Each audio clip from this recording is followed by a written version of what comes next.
qui côtoie toutes les poussières d'une semaine de production, dont on se sert pour nettoyer l'intérieur des tuyaux, bah, effectivement, il ne faut pas être surpris qu'on puisse contaminer un circuit de poudre. Selon lui, l'hygiène n'était pas prioritaire dans l'entreprise. Les consignes de nettoyage sont sommaires. Même s'il y a eu une progression, elle reste loin de ce qui est ou de ce qui devrait être la norme en termes de production pour infantile, quoi. Pour vous, c'était pas la priorité Non, la priorité était clairement la production. L'exemple le plus frappant selon lui, de la limaille retrouvée dans des boîtes de lait en poudre. La raison, l'usine aurait remplacé sur une machine une pièce d'origine par une pièce moins chère, mais pas adaptée. Vous avez dit tel quel, ben, on a joué, on a perdu. Voilà, donc propos assez choquants qu'on avait reçus à l'époque. Si vous voulez dire quoi pour lui? Mais ben, je pense que ben, ils ont voulu faire des économies. Plusieurs fois, le salarié dit avoir signalé ces dysfonctionnements à ses supérieurs. En vain. Un mépris et une culture du silence, selon lui, des principes dans l'entreprise. Les consignes ou tous les détails qui peuvent nous être demandés se font toujours de façon orale. On évite de laisser des traces écrites au maximum. Les intimidations, les humiliations, toutes ces choses-là se font toujours de façon orale.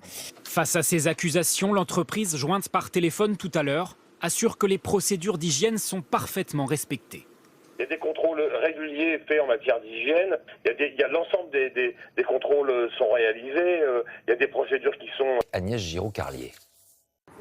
Ce bébé de 6 mois, Nohan, a encore les traits fatigués après les 3 hospitalisations qu'il a subies en 1 mois pour une infection à la salmonelle depuis qu'il a consommé du lait potentiellement contaminé. Tous les 2 jours, il y a des rechutes. Tous les jours, on a des pics de fièvre. Voilà, c'est pas le top encore. Cette mère de famille est une des premières à déposer plainte. Elle dénonce de graves négligences, notamment de la part de la grande distribution. J'ai vu un Leclerc en fait qui avait des lots contaminés. Il a fallu que j'aille les voir par 2 fois pour qu'ils enlèvent ces lots des rayons en leur expliquant qu'ils allaient recontaminer des enfants. Et leur liste en fait n'était pas à jour. Donc il a fallu que moi je leur transmette la liste que j'avais niveau association pour que leur liste soit mise à jour et qu'ils enlèvent les lots. Il faut qu'on arrête de nous raconter des conneries, il faut qu'on arrête de nous prendre pour des prunes. Comme elle, plusieurs centaines de parents annoncent vouloir porter plainte, selon l'association des victimes du lait contaminé. Cette avocate a déjà constitué 25 dossiers pour mise en danger de la vie d'autrui. Aujourd'hui, ce que l'on espère, c'est la fermeture de l'usine dans un premier temps pour comprendre ce qui s'est passé et surtout pour être sûr qu'elle ne représente plus aucun danger. Et c'est une condamnation des responsables de Lactalis et de la société Lactalis dans les actes qu'elle a commis. Le rappel de tous les produits infantiles fabriqués dans l'usine incriminée ne suffit pas à atténuer la colère des familles. Inquiètes, elles exigent des réponses. On aimerait savoir si on peut vérifier que ces boîtes-là ont toutes été détruites, tracées, possiblement reprises. Aujourd'hui, on ne peut pas le certifier, on parle de 66 pays, on voit bien qu'on a du mal à savoir où sont toutes ces boîtes. Les autorités de santé ont recensé 35 nourrissons atteints de salmonellose. 18 d'entre eux ont dû être hospitalisés. Aujourd'hui, ils sont tous sortis de l'hôpital. Je vous le disais il y a un instant, c'est donc l'usine de Cran en Mayenne qui se retrouve au cœur de cette tempête sanitaire. Une crise qui a une première conséquence sociale. En direct avec nous, Pacôme Lemac. Pacôme, près de 250 salariés se retrouvent donc au chômage technique. Oui, tout à fait. Pour l'instant, il y a donc 250 salariés en chômage technique. Alors cela veut dire concrètement qu'ils n'ont plus de travail à effectuer, mais qui perçoivent encore un salaire. La direction l'a promis. Pour l'instant, ils toucheront 100% de leur rémunération. Et puis il y a aussi 70 autres salariés qui, eux, ont accepté de travailler ailleurs, sur d'autres sites du groupe Lactalis, notamment en Bretagne. Eux aussi vont percevoir leur salaire et des indemnisations. Mais globalement, ici à Cran, en Mayenne, c'est bien l'inquiétude qui domine. Depuis 2 jours, nous avons rencontré des éleveurs, des salariés, des habitants, et ils se posent la question: que va devenir le site après le 8 février, date de la fin du chômage technique? Est-ce que le site va rouvrir normalement? Est-ce que le site va fermer? C'est bien la question pour 327 salariés et leurs familles. Merci Pacôme. Dans l'actualité également, ce soir, le gouvernement confirme sa communication du dialogue dans l'épineux dossier de Notre-Dame-des-Landes. Visite surprise aujourd'hui sur le site du Premier ministre dans le village proche de la ZAD. Un déplacement toujours sur le mode discours de la méthode, mais à la clé, pas d'annonce. On écoute Édouard Philippe. Avant la fin du mois de janvier, nous aurons rendu public la décision du gouvernement. C'est une décision difficile à prendre. Pour l'instant, elle n'est pas prise. Elle exige encore quelques consultations. Tout le monde saura le moment où elle est prise, dans quel sens elle ira. Un mois après la collision entre le car scolaire et un train TER à Millas, où en sont les différentes enquêtes parallèles qui doivent apporter une réponse aux familles de victimes. Nos confrères du Parisien mettent en lumière un rapport qui retient le bon fonctionnement du passage à niveau, mais les témoignages sont sur ce point essentiel, toujours contradictoires. Claire Colnet. Les barrières du passage à niveau étaient-elles ouvertes ou fermées ? Un mois après l'accident de Millas, toujours aucune certitude, mais une piste privilégiée, celle d'une conductrice qui force la barrière fermée pour s'engager sur la voie. Aujourd'hui, le Parisien révèle le contenu d'un premier rapport technique écrit 3 jours après le drame par des gendarmes travaillant au sein de la SNCF. Il privilégie l'hypothèse d'une barrière fermée. La brisure, disent-ils, est compatible avec un franchissement par un véhicule. Une version confirmée par des automobilistes situés de l'autre côté du passage à niveau. La conductrice du bus, mise en examen pour homicide et blessures involontaires et formelles. À chacune de ses auditions, elle affirme la même chose. 5 jours après l'accident, par exemple. Ce jour-là, il n'y avait rien, ni voyant, ni barrière. Je n'ai pas senti d'impact, je n'ai pas senti que je pliais la barrière. Des barrières levées, d'autres témoins confirment, notamment des collégiens rescapés de l'accident. Aujourd'hui, l'avocat de la conductrice évoque une défaillance du passage à niveau. Les barrières, normalement, elles se ferment entre 28 et 30 secondes. Donc, avant le passage du train. Mais on m'a expliqué qu'il pouvait y avoir des dysfonctionnements qui font qu'elles ne se ferment pas.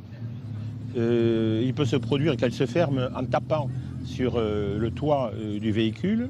Décrite comme méticuleuse et équilibrée par son entourage, la conductrice connaissait parfaitement son trajet. Avant de prendre le volant, elle a respecté la procédure et soufflé dans un éthylotest. Aucune trace d'alcool ou de stupéfiant n'a été retrouvée dans son organisme. Les juges d'instruction ont demandé de nouvelles analyses à des experts indépendants. Il faudra encore plusieurs mois avant de connaître leurs conclusions. Une marche pour Estelle Mouzin aujourd'hui à Guermantes, 15 ans après sa disparition. Rappelons que la police a récemment écarté la piste Nordal-Lelandais dans cette affaire. Celui-ci est le principal suspect dans la disparition de Maëlys. Nous reviendrons demain avec notre enquête sur sa personnalité dans 19h le dimanche. Un appel à témoins. Dans le nord de la France, la police de Maubeuge est à la recherche de Théo, 12 ans, qui n'a plus donné de signe de vie depuis hier 17h. Un appel a également été lancé via sa famille sur les réseaux sociaux. Les proches se sont aujourd'hui mobilisés. La police a ouvert une enquête pour disparition inquiétante. Notre grand format ce soir va nous plonger au cœur de la justice de proximité. On les appelle les cellules de citoyenneté. Dans une vingtaine de villes en France, le maire de la commune, entouré de professeurs, d'inspecteurs de police, tente, avant toute procédure judiciaire, de recadrer, d'aider des mineurs ou de jeunes majeurs qui semblent s'engager sur une mauvaise voie. Notre équipe a été autorisée à filmer ces débats. Direction Marseille, Aurélia Guimin, Olivier Gardette.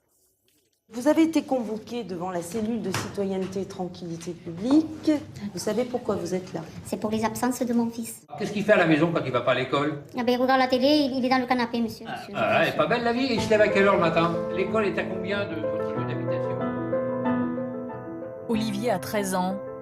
Il devrait être en 4e, mais cette année, il n'a pas mis les pieds au collège. C'est pour ça qu'il est convoqué avec sa mère en mairie centrale de Marseille. Et il y a de quoi être impressionné. Face à lui, l'adjointe au maire chargée de la sécurité et un magistrat. Un commandant de la police nationale,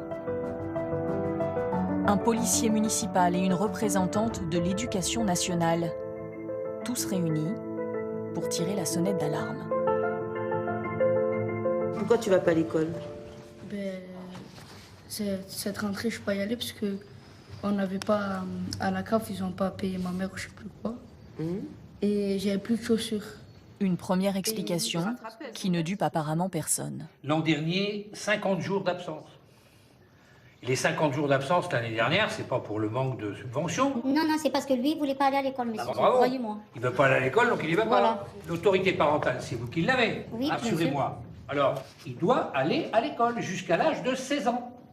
La scolarité d'une année en collège, en classe ordinaire pour un collégien dépasse les 8 000 € pour notre société. Donc en retour, la moindre des choses, c'est qu'il retourne au collège. D'accord. Les adolescents convoqués ici ont été identifiés comme en risque de délinquance. Pour repérer tous ceux qui s'engagent sur une mauvaise pente, l'école, les services sociaux, la police travaillent ensemble. Cette jeune fille a 14 ans. Pour elle, s'ajoute à l'absentéisme une consommation de cannabis qui inquiète. Est-ce que tu sais ce que c'est une interpellation? Être conduit au commissariat, est-ce que tu sais ce que c'est?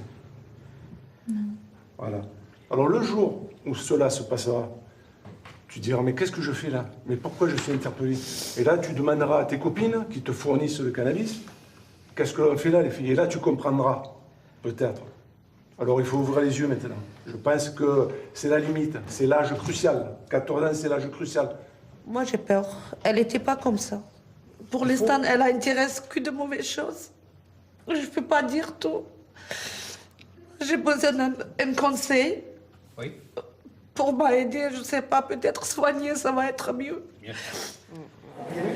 Juste après le rappel à l'ordre, les assistantes sociales prennent le relais. Je suis en lien avec la principale du collège, je vais être en lien avec les structures sociales, je suis en lien avec ton éducatrice, je suis en lien avec tout le monde.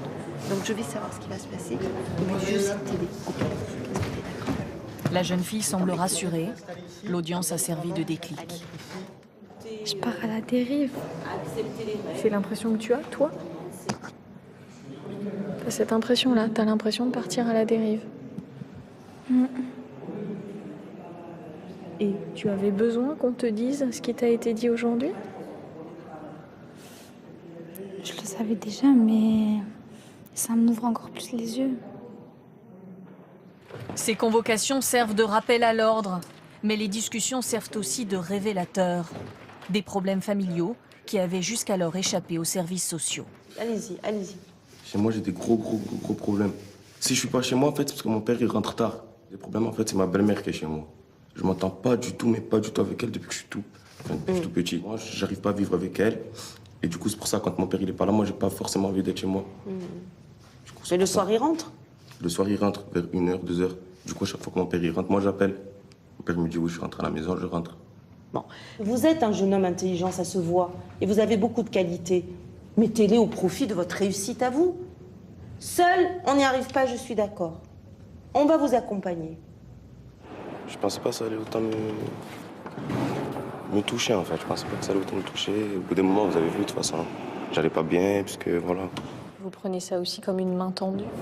Bah ouais, c'est en mettant la main, bien sûr. Bien sûr. Et je la saisirai, cette main-là. Entre bienveillance et menace. Cette cellule est la dernière étape avant le tribunal, surtout quand il s'agit de troubles à la tranquillité publique. Gaëtan, demandeur d'emploi, fait du rodéo et commet des incivilités dans son quartier. C'est ici sa dernière chance d'échapper à la justice. À partir de 2h du soir, rien ne vous interdit de rester dehors, mais pas de mettre le cirque partout. On ne va pas rentrer dans une phase répressive, c'est une phase encore de prévention. Mais ça va être la dernière, parce qu'au regard de ce qui est sur les mains courantes, d'une main courante, on va passer à la verbalisation. Ça fait plusieurs mois que je ne reste plus le soir à Castellane. Je dis simplement que dans des endroits comme ça, à un moment donné, ça va mal finir. Quand vous allez vouloir faire votre BTS et trouver un employeur, qu'est-ce qu'il va faire l'employeur? Il va demander un extrait de casier judiciaire. Si c'est inscrit, qu'est-ce qui se passe? Il va dire, ce jeune homme, je n'en veux pas. Vous voyez la situation dans laquelle vous vous mettez? Merci, madame. Une vingtaine de communes françaises ont mis en place ce dispositif de prévention. À Marseille, il a déjà permis d'aider près de 150 mineurs et jeunes majeurs. Voilà pour ce document. L'actualité à l'étranger, et il y a d'abord ces 3 unes qui parlent d'elles-mêmes, des unes de 3 grands news magazines anglais, allemands et américains, Time, Der Spiegel et The New Yorker, avec un même thème, l'an 1 du président des États-Unis. Des magazines qui n'avaient pas encore eu connaissance de la dernière phrase de Donald Trump sur l'immigration en provenance, je cite, de pays de merde. 54 ambassadeurs du groupe africain de l'ONU n'ont pas tardé à s'en indigner et ils ne sont pas les seuls. Clément Le Goff. Entouré des proches de Martin Luther King hier, Donald Trump célèbre le militant de la cause noire, 50 ans après son assassinat. Ironie de l'histoire, au même moment, le monde entier s'indigne de ses propos de la veille jugés racistes. Mr. President, will you give an apology for the statement yesterday? Aux questions des journalistes, Mr. President, are you a racist? le président américain tourne le dos. Pas de réponse. Depuis 2 jours pourtant, sa phrase a fait le tour du monde.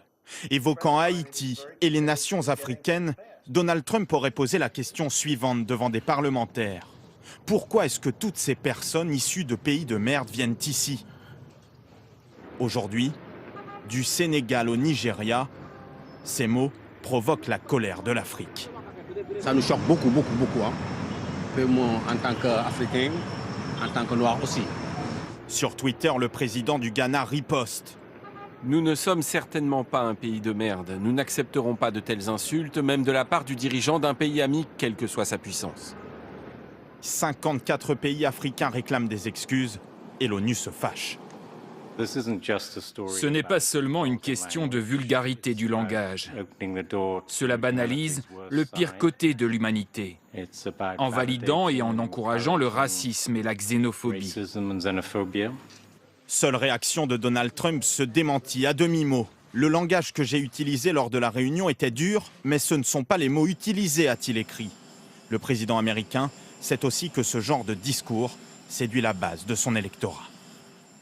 Et c'est lors des élections de mi-mandat que l'on en saura un peu plus sur l'impact électoral de la présidence de Donald Trump. S'ouvrira ensuite une nouvelle séquence, celle de la course à la Maison-Blanche. Et aujourd'hui déjà, des prises de position de certaines personnalités hors du champ politique classique suscitent des rumeurs. En direct de Washington, on va retrouver Jacques Cardoz. Bonsoir Jacques. Une femme s'est invitée cette semaine dans ses pronostics de candidature potentielle pour la prochaine élection. Elle s'appelle Oprah Winfrey. C'est une présentatrice iconique de la télévision américaine. Oui, et l'idée de sa candidature fait son chemin, Laurent, parce que c'est le grand vide côté démocrate depuis la défaite d'Hillary Clinton. On voudrait éviter d'avoir à rappeler Joe Biden ou encore Bernie Sanders, ces vieilles figures. Et on se dit pourquoi ne pas chasser sur les mêmes terres que celles de Donald Trump. Cela signifie aller chercher quelqu'un qui n'est pas issu de la politique, quelqu'un de très charismatique et très populaire, et puis quelqu'un susceptible de casser les codes dans ses discours. Et à ce jeu-là, eh bien, c'est Oprah Winfrey qui est la candidate parfaite, surtout depuis son intervention au Golden Globe le week-end dernier. On voit tout cela en images avec Laurent Desbois. Un nouveau jour pointe à l'horizon. Elle a déjà le sens de la formule devant un parterre de femmes à Hollywood, en référence à l'affaire Weinstein. Ce jour-là, Oprah Winfrey montre qu'elle saurait incarner l'espoir et le rêve américain. Elle a ce petit quelque chose qui fait vibrer l'assistance. Vous êtes des femmes formidables. Et nous allons nous battre pour que plus personne ne puisse dire un jour « Moi aussi j'ai été abusée ». Il n'en fallait pas plus aux démocrates pour se prendre à rêver. Sur les réseaux sociaux, l'idée de sa candidature s'est répandue comme une traînée de poudre. Star des médias depuis 30 ans, première femme noire à présenter une émission de télévision, Oprah Winfrey est une légende du petit écran. Mais veut-elle se lancer dans la bataille contre Donald Trump? Le président américain, lui, n'y croit pas. Moi je l'aime bien Oprah, mais je ne pense pas qu'elle va être candidate. Je la battrai de toute façon, ce sera drôle. Les télévisions, elles, ont déjà fait les comparaisons. 2 fortunes presque équivalentes autour de 3 milliards, 2 animateurs populaires et charismatiques. Elle, 63 ans, lui, 71, tous deux expriment un certain goût pour la spiritualité. Mais la comparaison s'arrête là. Elle serait plutôt Weight Watchers quand lui est McDonald's. Elle est une grande lectrice, auteure d'essais à succès, quand lui reconnaît son peu d'intérêt pour la littérature. Je lis des passages, des chapitres, j'ai juste pas le temps. Comme pour Trump, la question de la présidence américaine se pose depuis longtemps. Je n'ai pas l'expérience. Il y a plein de choses que je ne connais pas. Elle répond sur sa compétence et non pas sur son envie. Il faut dire que le pouvoir l'attire. Peut-être est-ce dû à son amitié avec Obama qui l'a poussé à participer à son accession à la Maison-Blanche il y a près de 10 ans. Ces jours-ci, on l'a surtout vu dans son jardin, victime des glissements de terrain en Californie. Oprah Winfrey sait parfaitement utiliser les réseaux sociaux. Elle compte 41 millions d'abonnés. Franchira-t-elle le pas d'une candidature officielle? Un premier sondage lui était plutôt défavorable, mais un autre lui donne une avance de 10 points sur Donald Trump. Réponse lors de l'ouverture des candidatures dans quelques mois. Des images maintenant en provenance d'Arabie Saoudite, des images inédites pour le royaume. D'abord celle du premier salon automobile dédié aux femmes qui fait suite au récent décret levant l'interdiction pour elles de conduire. Autre image, autre première, avec la présence de Saoudiennes dans les gradins d'un match de football. Une nouvelle ère est-elle en train de s'ouvrir sous l'impulsion du prince Ben Salman? Jusqu'où cette ouverture ira-t-elle? Élément de réponse, Maryse Burgot avec Claire Colnet. Cette femme pose au volant d'une voiture. Et c'est une révolution. Pour la première fois dans l'histoire de l'Arabie Saoudite, des femmes déambulent dans un salon automobile. J'ai toujours été intéressée par les voitures, mais avant, on ne pouvait pas conduire. Maintenant, ce que je veux, c'est m'acheter ma voiture, mais il ne faut pas que ce soit trop cher. Un vent d'ouverture souffle sur le pays. Il change déjà le visage des femmes. En juin prochain, elles vont enfin être autorisées à conduire. L'Arabie Saoudite était le dernier pays au monde où la conduite des femmes était illégale. Une interdiction levée par Mohammed Ben Salman. Dans son royaume profondément conservateur, le prince héritier entend faire bouger les lignes et il a la jeunesse derrière lui. Il y a des gens qui disent que nous aurons des accidents. Mais je suis sûre que nous conduirons bien mieux que les hommes. En septembre dernier, pour la première fois, des femmes s'installent dans un stade, à côté des hommes. Ce jour-là, il s'agit de célébrer la fête nationale. Et depuis hier, nouvelle révolution. Elles peuvent assister à des matchs de foot. Dans quelques semaines, les salles de cinéma ne leur seront plus interdites. Toujours pas question en revanche de les laisser voyager ou étudier sans l'autorisation d'un tuteur masculin, un mari, un père, un frère. Depuis sa naissance, il est au cœur des relations diplomatiques entre Paris et Pékin. Le bébé panda du zoo de Beauval avait été baptisé en présence de Brigitte Macron et de dignitaires chinois. Aujourd'hui, c'est le grand public qui était au rendez-vous pour sa première sortie et la foule était bien présente. Sophie Rodier, Chloé Cormery. Sa démarche est encore un peu hésitante. Mais Yuan Meng, 5 mois, a déjà le sens du spectacle. Du haut de ses 11 kilos, pas facile de franchir les obstacles. Mais rien ne semble le décourager, pas même les chutes qu'il enchaîne. Le bébé panda le plus célèbre de France joue pendant des heures avec sa mère devant des centaines de fans venus le découvrir pour la première fois ce matin. Petit coquin, trop mignon, vraiment trop mignon. Adorable. Ça fait peluche, quoi. C'est ça. On a envie de le prendre dans ses bras. C'est assez rare et on est assez chanceux de pouvoir voir ça ici, quoi. Dès l'ouverture du zoo ce matin, une file d'attente interminable. Une réussite pour le zoo de Beauval. Car depuis sa naissance en août dernier, le bébé panda est une star planétaire, baptisée par Brigitte Macron. Yuan Meng, un symbole des relations franco-chinoises. Mais ça n'est pas un cadeau. Comme ses deux parents, il a été prêté par Pékin en signe d'amitié. L'animal appartient d'ailleurs à la Chine et devra regagner son pays d'ici 3 ans. Un panda chinois et cette semaine un cheval de la garde républicaine qui a pris la direction de Pékin en marge de la visite du président français. Des gestes, des cadeaux qui peuvent pour certains sembler anecdotiques, mais le sont-ils vraiment? Ils sont historiquement un élément du langage diplomatique. C'est ce que nous racontent Hélène Hugues et Julien Ababsa.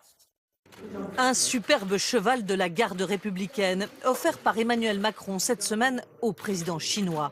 Un clin d'œil à la Chine qui offre depuis des siècles des pandas aux chefs d'État avec lesquels elle veut améliorer ses relations diplomatiques.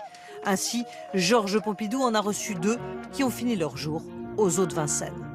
La diplomatie animalière, une tradition qui remonte à l'Antiquité et qui a repris une certaine vigueur sous la Ve République. Arrivé ce matin par avion, Un lionceau sur le perron de l'Élysée, cadeau du président malien Valéry Giscard d'Estaing en 1977.